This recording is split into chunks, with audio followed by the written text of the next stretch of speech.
আপনারাও কি পেতে চান এরকম হেয়ার? স্ট্রং, স্মুথ, ওয়েভি, চুল পড়া এবং নতুন চুল না গজানো, এসবের সমাধান আজ আমার হাতে।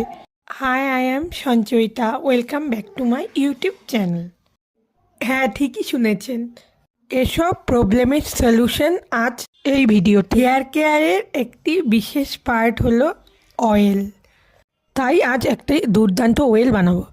তেলের ইনগ্রেডিয়েন্টস: কারি পাতা, জবা পাতা, জবা ফুল, মেথি এবং কিছুটা কালো জিরা। প্রথমে একটাকে ভালো করে ধুয়ে পরিষ্কার করে নিতে হবে। আমরা ফুল বিশেষ পাইনি যেহেতু ঠান্ডার দিন, তাই আমরা কড়িও ইউজ করেছি। আপনারা পারলে সবটাই ফুল ইউজ করবেন। ধোয়ার আগে ফুলগুলোকে একটু করে ছেড়ে নেব যাতে ধুতে সুবিধা হয়। জানেন তো, আগে আমারও খুব চুল পড়তো, গজাতো না। এই তেলটা ইউজ করার পর আমার জাদুর মতো করে কাজ করেছে। নেক্সট ইনগ্রিডিয়েন্টস: পেঁয়াজ অ্যান্ড অ্যালোভেরা।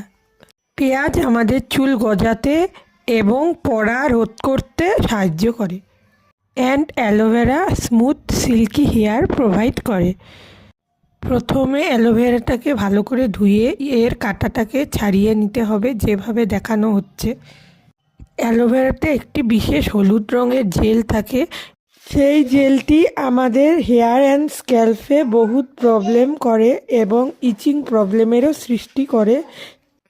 তাই যখন অ্যালোভেরাটা গাছ থেকে কাটবেন তখন ঘন্টাখানিক অ্যালোভেরাগুলোকে কোথাও হেলান দিয়ে রাখবেন, তাতে ইয়েলো জেলগুলো বের হয়ে যাবে।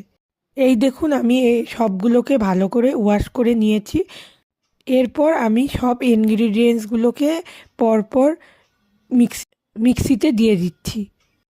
এই দেখুন, এটা পেস্ট হয়ে গেছে। পুরোপুরি পেস্ট করি নেই, 80% পেস্ট করেছি।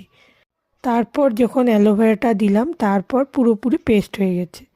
এবার কড়াই বসিয়ে তাতে একে একে নারকেল তেল, কেস্টার্ড অয়েল দিয়ে দিতে হবে। নারকেল তেল দেওয়ার পর কেস্টার্ড অয়েল দিতে হবে। তারপর সর্ষার তেল দিতে হবে, যেটা আমাদের হেয়ার স্ট্রং করে, এবং কাস্টার্ড অয়েল আমাদের হেয়ার নতুন করে গজাতে সাহায্য করে।